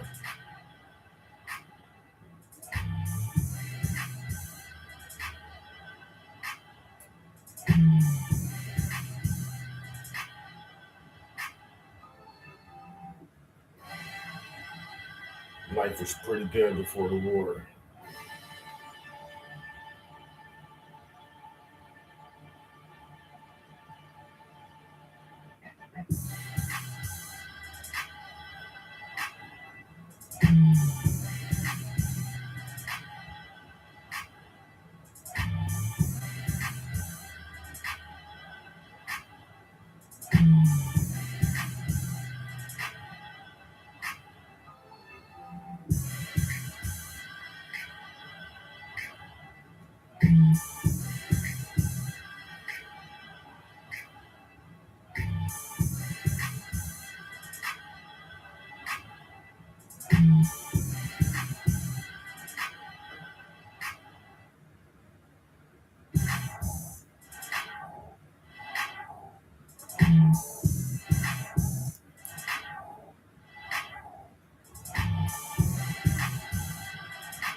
Definitely got a lot of game. Oh, listen, I'm not editing anyway. I've been utilizing the B-roll, It does smart clipping, it will do split screen. transcribe. So what you don't know, ladies and gentlemen, is what the Israelis are really saying. So they tell you one thing, they tell the Western press one thing in English, but when they speak in Hebrew, they have a totally different thing what they're saying. So it's like you know how the mafia has two sets of books, and there's the one you show the IRS, and then there's the real book. So that this is kind of what Israelis do, the Zionists do. They have the fake that they give to Western media. Then they talk the real message, what they're really saying. They say, no, so let's go to Glenn Greenwald. He says, if you want to know what Israel is and who Israeli leaders really are, just listen to what they say in Hebrew. The media, when they don't have to pretend to soften their language to deceive the American and European sensibility, this is who we are. First of all, here we have Glenn Greenwald, the archetype of a self-hating Jew. Anyway, let's go. Okay. Go ahead and play it, Steph, and you read it. All right, here we go. I believe in the value of revenge. The enemy also believes in the value of revenge. If the enemy heard this, I told the chief of staff at the beginning of the war, I told him, want you to avenge the blood of the murdered loved ones, of my murdered loved ones. Yeah, I don't know such a value. I told him that's the problem. It's the problem. We're dealing with a cruel enemy, a murderer. With a soft Western language in a soft Western language, won't be able to vanquish a cruel guerrilla force. We can vanquish them exactly in their own way. That's why it's not just a word. You know why? My photos are shown at Hamas demonstrations around the world. Unphotoshopped photos of me are there. As I say, to attack them without mercy. And here I turn to the people, stop being afraid. Headlines, and stop being afraid to talk about revenge. Stop talking. Blot out the memory of Amalek. This is my moral command. This is my code of values. This is my heritage. This is how you defeat Hamas. There's no other way. By the way, Iran believes in revenge. The way Hezbollah believes in revenge. By the way, Palestinian Islamic Jihad believes in revenge. By the way, the Houthis believe in revenge. By the way, very, very specific groups with Lebanon also believe in revenge. Vengeful God, I believe that too. Vengeful God. So these people are just like, oh yeah, so God is very much like Satan. He's very much like the worst person you know in the world. He's all about revenge. I thought the Bible preached against revenge. When maybe that's the New Testament. I don't know. Maybe I'm not too familiar with the Old Testament. I'm with the New Testament. But that sounds like a weird God. My God is a vengeful God. Oh, okay. Well, your God sounds like an asshole. He sounds like, why do you need God to tell you to go be vengeful? You're already vengeful. Well, these are people just using God to justify the worst evil you could possibly think of. But now what I want you to do is play it with the sound on and just listen to what it sounds like. Okay, here we go. Here we go. אני מאמינה דרך של נקמה, גם האויב מאמין דרך של נקמה. ואני אומרת לך, שאם אויב היה שומע את זה, כמו שאמרתי לרמטכ"ל בתחילת המלחמה, אמרתי לו, אני רוצה שתנקמו את דם הנרצחים שלי. אבל אני לא מכיר ערך כזה, אמרתי לו, זאת הבעיה. זאת הבעיה, אנחנו מתייחסים לאויב אכזרי מרצח, בשפה מערבית מלטפת. בשפה מערבית מלטפת לא תצליחי להכניע גורם גרילה אכזרי. אנחנו יכולים להכניע אותו, בדיוק בדרך שלו. לא רק לא מילה, אז למה תמונות שלי נמצאות בהפגנות חמאס בעולם? התמונות הלא מרוטשות שלי נמצאות שם, כי אני אומרת, to a Texan without mercy, ופה אני פונה לעם, תפסיקו לפחד מכותרות, ותפסיקו לפחד לדבר על נקמה, ותפסיקו לדבר, מחות תמחה את זכר המלך. זה צו המצפון שלי, זה צו הערכים שלי, זאת המורשת שלי, וככה מכניעים את חמאס, לא בשום דרך אחרת. אגב, איראן מאמינה בנקמה. אגב, חיזבאללה מאמין בנקמה. אגב, ג'יהאד איסלאמי פלסטיני מאמין בנקמה. אגב, חות'ים מאמינים בנקמה. אגב, גם קבוצות מאוד מאוד מסוימות בתוך לבנון מאמינות בנקמה. אין נקמות השם, גם אני מאמינה. That is just, wow, the dulcet tones of the Zionist maniac asking, saying that God demands revenge. God is very bloodthirsty. Boy, that God in the Old Testament, real piece of shit. Am I wrong? Oh boy. Wow, that's something. I like what Solidus says. Sounds like she was asking, what would Jesus do? By the way, you know what she sounded like? That's what Steph sounds like after Kurt leaves the toilet seat up. Anyway. Wish I was kidding. Wish I was kidding. So that's what they really say in Hebrew.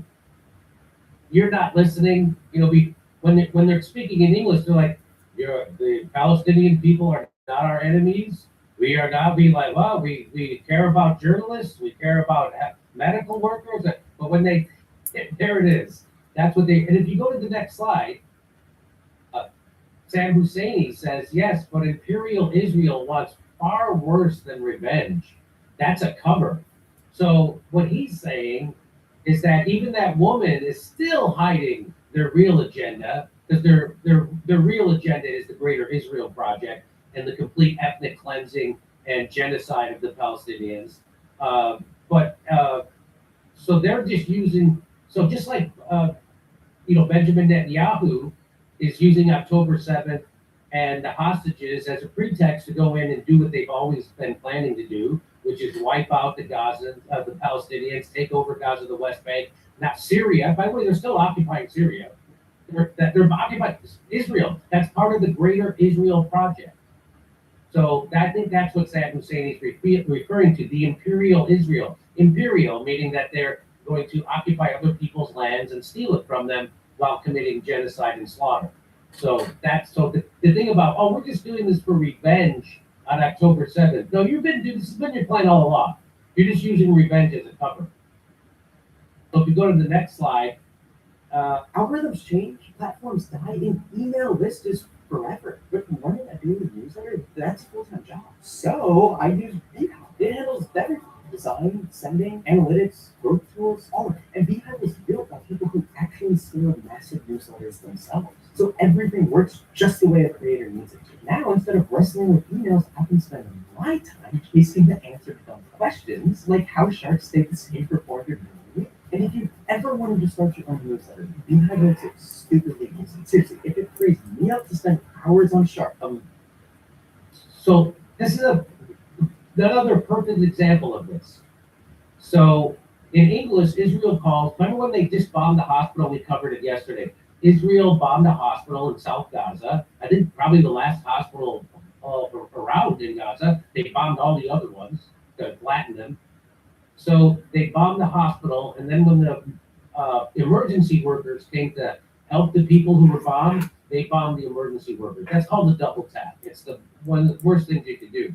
Look how so this guy catches it. Look how it was reported in English in the West.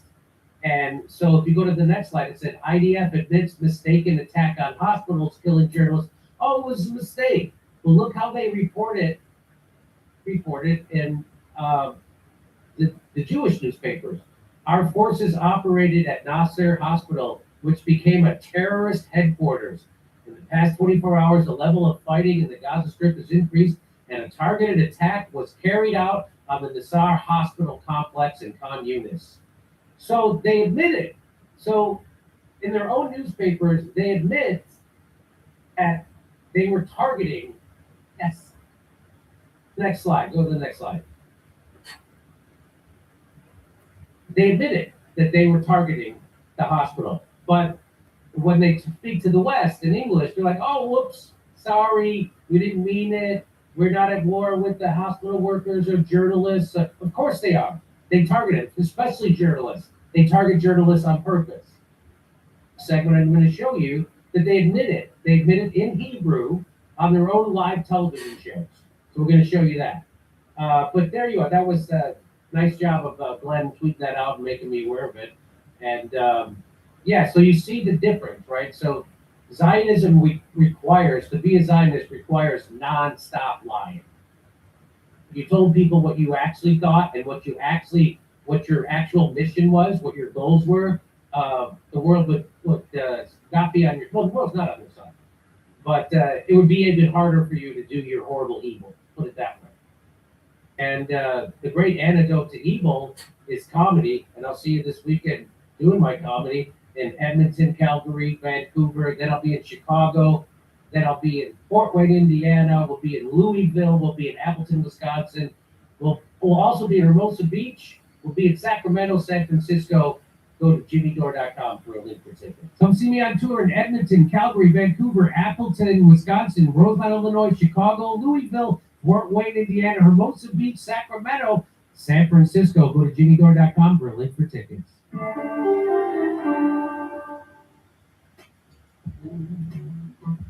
Choose from thousands of realistic voices to use in your content. Change the way you record podcasts, voiceovers, and branded content with the #1 AI-powered voice generating technology. Stop searching for the perfect voice and stop wasting time re-recording take after take. Everyone, welcome back to the show. Charles Danny iPhone. As you can see, I am joined by Professor John Tweety of Predicted History. Professor John, thanks so much for joining me today. Danny. Well, let's get right to it then, Professor John.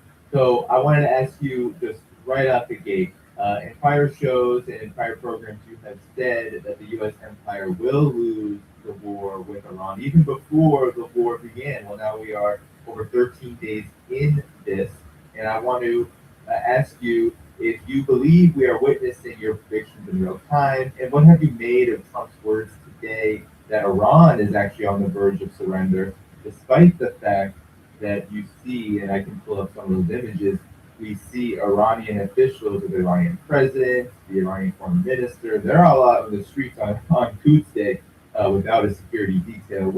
What talk about your predictions of how this war will go and whether we are seeing them bear fruit now?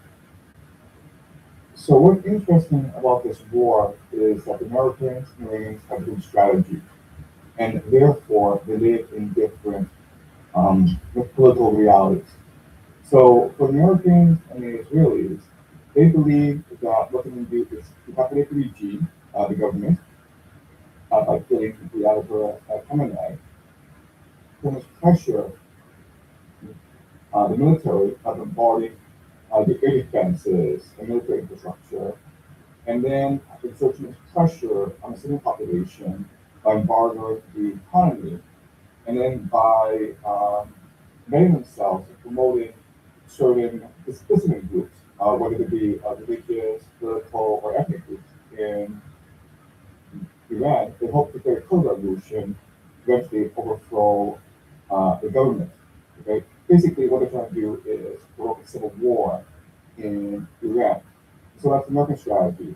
And from their perspective, it does seem as though things are going to plan because, again, they have the Ayatollah Khamenei, the supreme leader, in the first day, and they fixed the infrastructure. So they destroyed these oil departments in Iran. So you're now seeing this video footage, black clouds and black air in Iran these past few days. And they are embargoing the Iranian economy. So they do believe it's going to plan. There's talk of them arming insurgents. From the Iranian perspective, their strategy is very different. to understand what the very basis of the American empire is actually the global economy. Enough pressure on the global economy, you will eventually force America to call uncle.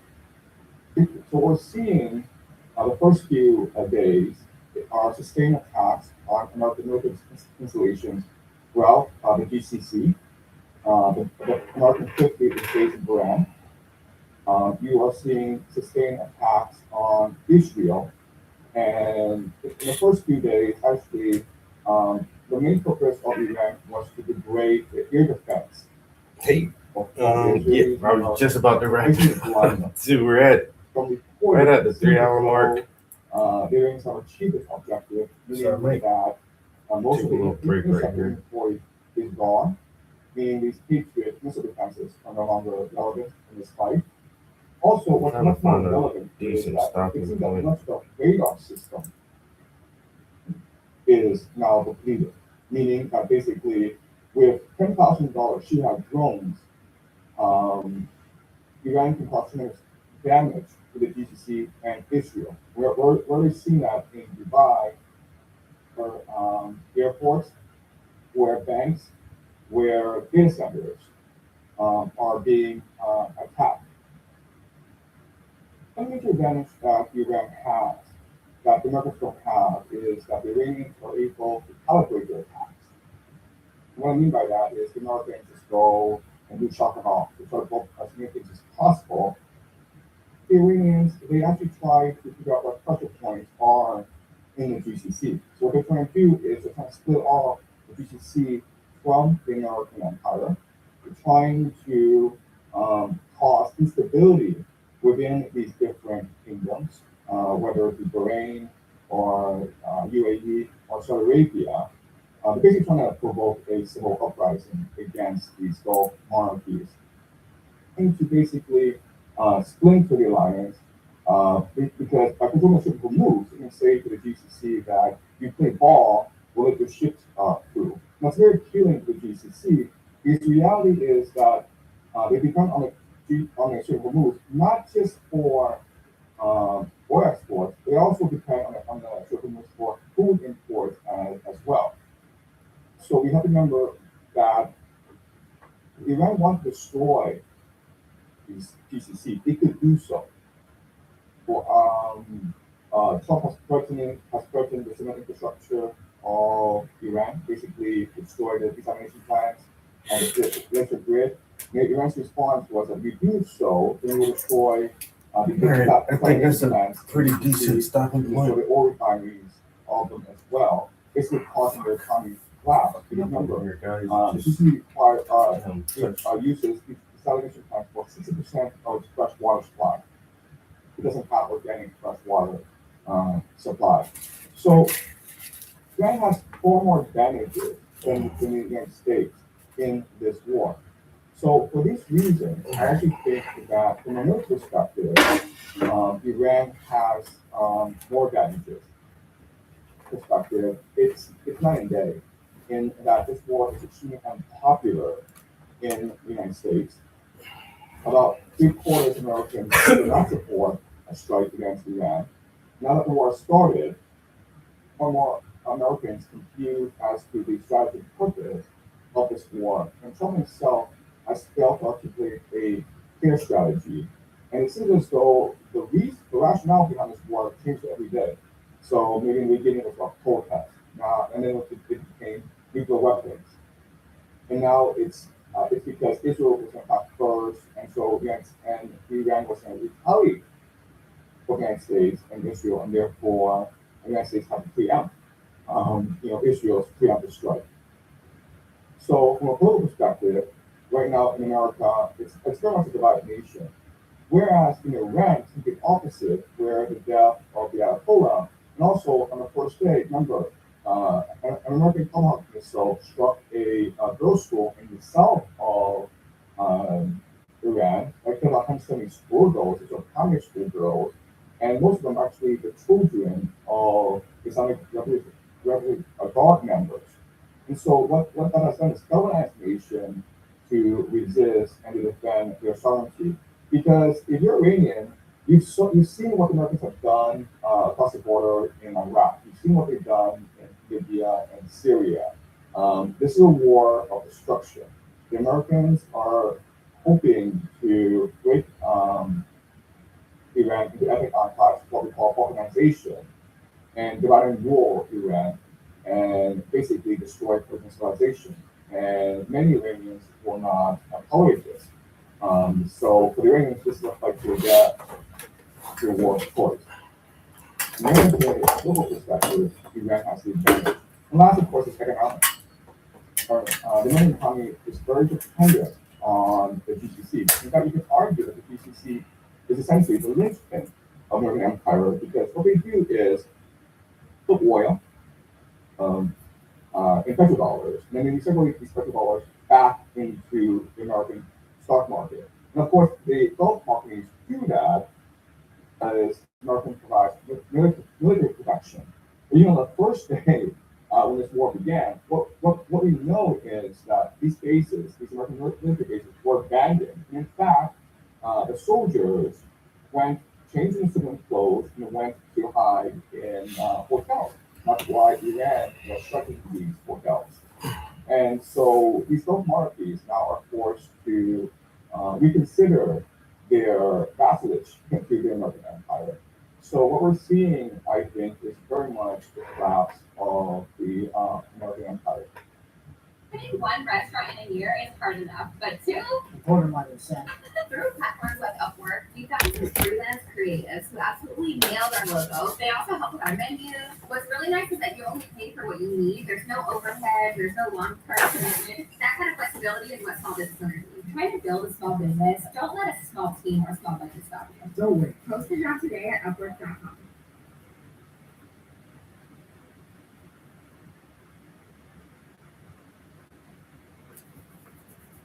I mean, that seems to be exactly what is happening, Professor Zhang. But then,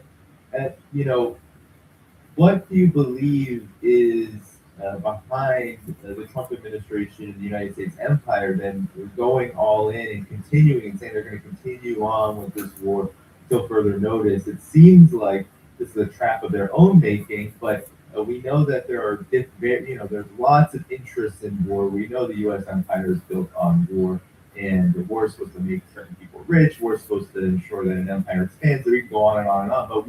But this seems to be not happening. These kinds of things, like the opposite is. So what then do you say, given that the American empire, as you're saying, is collapsing from the war? Why then continue on digging the hole of this trap deeper and deeper? So I think the best explanation for why this war started and why this war is progressing the way it is a lethal, toxic combination of both hubris and desperation. So let me take some time to explain what I mean, okay? So the very premise of the Roman Empire is something called the Mackinder Heartland thesis. And this was actually something that the British developed, okay? So the British was an island. They had a very low population. And for it to control the world, it had to control the seas. So it built the world's greatest navy. And it made sure that this navy was the most dominant in the world. And in fact, it designed a navy to be able to defeat the next two great naval powers combined. And so the navy is useless against a land power. And so the great fear of the British imperialists is that a great power will emerge in the Eurasian heartland. Okay, so basically Europe, there were several candidates that have emerged, and we're talking about the 18th century, that have emerged to unify the Eurasian heartland and create a continental trade system that would negate British naval power. Right? So the candidates were the Ottoman Empire, the French, the Germans, and the Russians. These four big powers. And that's what led ultimately to the Napoleonic Wars. Okay, 7 wars fought between France and the British and the Allies. And you can actually see the Napoleonic Wars as that ultimately an economic trade war in that Napoleon wanted to create a continental trade system the British refused to let him do so because that would mean the collapse Thanks, of guys. the British economy. And so the British, they had an infinite. I might not get back at it today. That's why I wanted to do at least 3 hours this morning. But tomorrow we should be able to wrap up that skin tone. And so, Man, it looks really good. I'm really liking it. Our next session, we should definitely be able to get her skin tone done and move on to the hand. Germany and Russia. So in We'll see. Britain engaged with It's looking real They good. fought for Central Asia because again, they did not afford for Russia to unify the heartland. Because if Russia did that, it could build a railroad system so that all trade could just happen within the continent and then extend to Africa as well as the Oh man. and in the 14th century, Britain and Germany fought 2 big wars, and another All right, let me to save go ahead and turn everything off. and prevent Germany from unifying the heartland. So that's the main idea behind the American Empire. It's still true today. And after the Soviet Union fell, America had this uniform moment. Might take this down with me. I'll take the laptop back down with me too. All right, guys. I sure appreciate y'all hanging out with me this morning. Even on your busy mornings, you guys are out and about doing stuff and still take time to check on your boy. Makes me feel special. Like I said, I'm not sure if we'll be back in here today, and that's fine. Like I said, the past couple of days we got a lot done. But yeah, if I don't see you guys any other day, just watch out for me tomorrow. Hope everybody has a wonderful or productive Sunday, and I will catch you guys in the next one. Peace. We're out of here.